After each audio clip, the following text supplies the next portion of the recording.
Supercalifragilisticexpialidocious. Supercalifragilisticexpialidocious.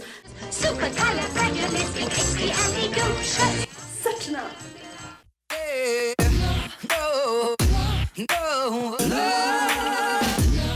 Siemson to Wikson, witajcie na moim kanale, zapraszam Was do obejrzenia tego filmiku, proszę bardzo, zasiądźcie, weźcie sobie kawkę, herbatkę, krakersiki, bo dzisiaj zaczynamy nową serię filmików, która mam nadzieję przypadnie Wam do gustu, a są to mianowicie ulubieńcy miesiąca.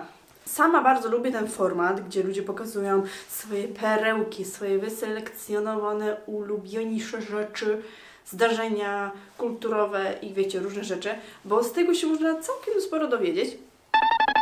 I ja też tak często miałam, że chciałam Wam jakieś rzeczy pokazać, nie zawsze robię vlogi, nie zawsze miałam jakąś taką okazję, gdzie, w jakim filmie to zawrzeć, a chciałam się Wam podzielić moimi takimi sztosami, perełkami, które używam albo co robię, bo wiecie, ważne jest, żeby dzielić się tym dobrem. Nie powiem Wam, że to będzie konkretna jakaś kategoria pewnych rzeczy. Myślę, że będzie tu totalny miszmasz, ale myślę, że dzięki temu wiele osób znajdzie tutaj coś dla siebie, także bez zbędnego przedłużania zaczynamy. Pierwszą rzeczą, o której Wam chciałam powiedzieć, a właściwie nie jest to rzecz, bo jest to podcast. Podcast, który znalazłam zupełnie przypadkowo. Pewnie wielu z Was był już poirytowany tym, że przez cały miesiąc, maj, ale też kwiecień i marzec, wszystkie informacje, jakie dostawaliśmy od mass medii, były tylko te dotyczące koronawirusa, pandemii, epidemii, leczenia i wszystkiego z tym związanego. Ja chciałam trochę uciec od tego tematu, chciałam się wyluzować, żeby też, tak jak powiedziałam Wam, nie panikować tym tematem. I tak właśnie natrafiłam na ten podcast. Podcast nazywa się Dział Zagraniczny, prowadzi go Maciej Okraszewski.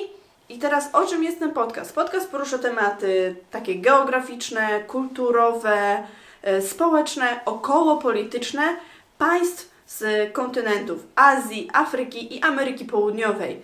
Można się tam dowiedzieć wielu ciekawych historii, informacji, które niestety do nas, do polskich mediów w ogóle nie docierają.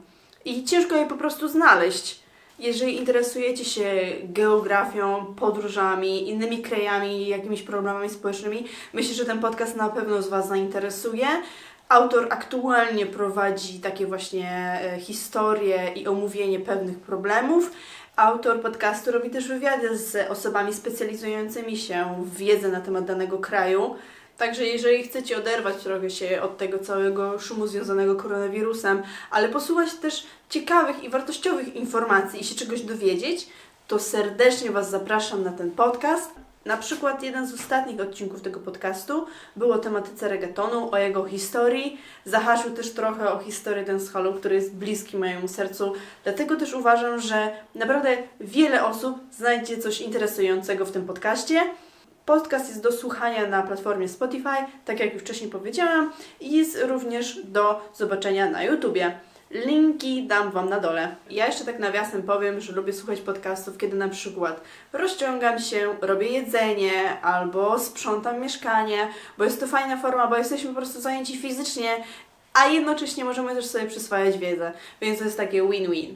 Druga rzecz, która mnie pochłonęła w tym miesiącu, przeczytałam ją całą, tak, bo jest to... Jest to książka norweskiej pisarki Mai Lunde. Nie wiem, czy to dobrze czytam. Książka nazywa się Historia pszczół, ale nie jest to, tak jak możecie pomyśleć, książka naukowa, czy też popularno-naukowa o tematyce pszczół. Jest to powieść. Ja generalnie bardziej czytam książki popularno-naukowe, jakieś poradniki, ale gdy chwytam już za powieść, to lubię, kiedy ona skłania mnie do pewnej refleksji, do pewnych przemyśleń. I taka właśnie jest ta książka. Powieść dzieje się jakby w 3 różnych czasach. Mamy 3 głównych bohaterów i wszystko właśnie splata ta tematyka pszczół, ale również relacji pomiędzy rodzicami a dziećmi i też problemami, jakie są w rodzinie. Wszystkim polecam do przeczytania tą książkę, bo jest ona łatwa do przeczytania, pomimo tego, że jest całkiem gruba. A na pewno otworzy nam oczy, jeżeli ktoś jeszcze o tym nie wie, jak bardzo ważne są pszczoły w naszym ekosystemie, także polecam. Trzecim moim ulubieńcem miesiąca jest jedzenie, a mianowicie smoothie. Myślę, że maj jest takim miesiącem, kiedy robi się ciepło i nagle wszyscy sobie przypominają, że warto by było zgubić trochę tego tłuszczu, który został nagromadzony przez zimę. Nieprawdaż? Zawsze podczas mojej redukcji przychodzą mi z pomocą właśnie takie smoothie, które sama robię, bo jestem się w stanie nimi opić, najeść i być syta na sporą część dnia, a nie są one też jakoś wysokokaloryczne. Plusem oczywiście jest to, że mają bardzo dużo witamin i minerałów, bo możecie tutaj dodawać warzywa i owoce, jakie tylko chcecie.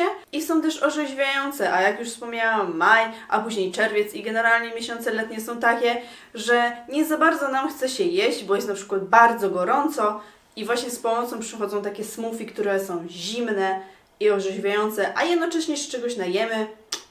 To smoothie, które teraz mam, jest zrobione z jednego banana, z jednej pomarańczy i 2 małych marchewek. No i dodałam też do niego trochę wody. Przenieśliśmy się na chwilę do mojej kuchni, a to dlatego, że chciałam Wam pokazać pomysł na śniadanie. Do wykonania takiego smoothie będziecie potrzebować m.in.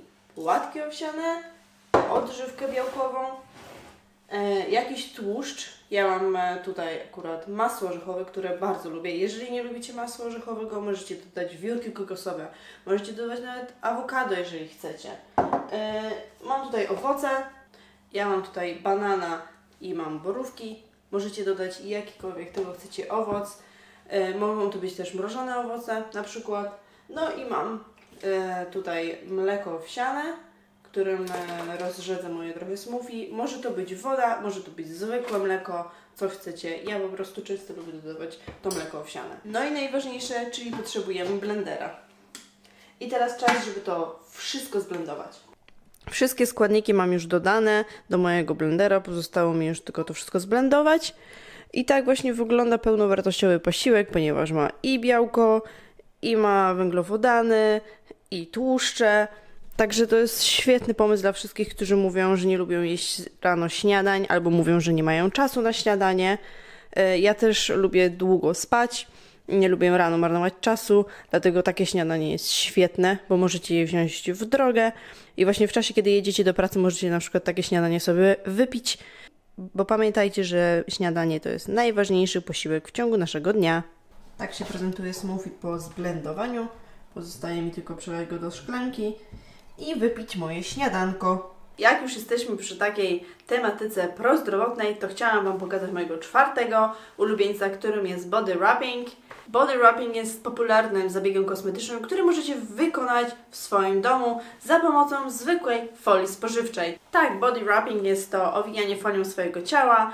Przedtem nakładamy balsam na to nasze ciało i owijamy je właśnie tą folią. Dzięki takiemu zabiegowi preparat wchłania się lepiej i głębiej, ponieważ jest odcięty dostęp tlenu do naszej skóry. Również skóra jest lepiej ukrwiona, dzięki czemu te procesy wchłaniania są również szybsze. Ale od początku, po co ja w ogóle stosuję ten body wrapping? Jest to zabieg, który stosuję w celach antycelulitowych. Jak wiadomo, wielu z nas ma ten problem, z którym się zmaga. Szczególnie on jest dotkliwy w tych miesiącach letnich, kiedy chcemy już pokazywać nasze nogi, kiedy jest po prostu gorąco, chcemy chodzić w shortach, w spódniczkach i co? I nie wygląda to zbyt dobrze. Myślę też, że body wrapping jest takim fajnym uzupełnieniem do tego, jeżeli się jeszcze zdrowo odżywiacie, trenujecie, to dzięki niemu właśnie będziemy mogli mieć jeszcze trochę lepsze efekty. Także myślę, że warto spróbować. Ja do mojego body wrappingu stosuję olejek z Weledy.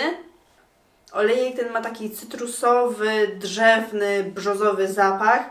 Nie jest to jakiś mega ciężki zapach, no ale jest specyficzny, ale mi się wydaje, że nie będzie stanowił problemu dla większości osób. Używałam też inne balsamy celulitowe i one o wiele gorzej pachniały. Więc ten jest całkiem spoko. W Norwegii dostępny jest w perfumeriach Kicks, a w Polsce widziałam go na przykład w Superfarmie. Ale pokażę Wam po kolei, jak u mnie cały taki zabieg wygląda.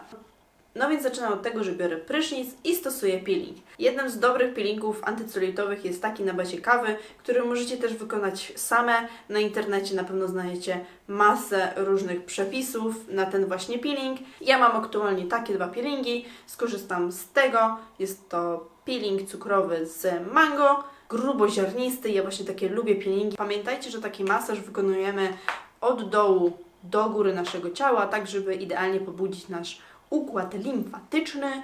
Po wykonaniu peelingu i wysuszeniu mojego ciała nakładam na ciało mój olejek z Weledy.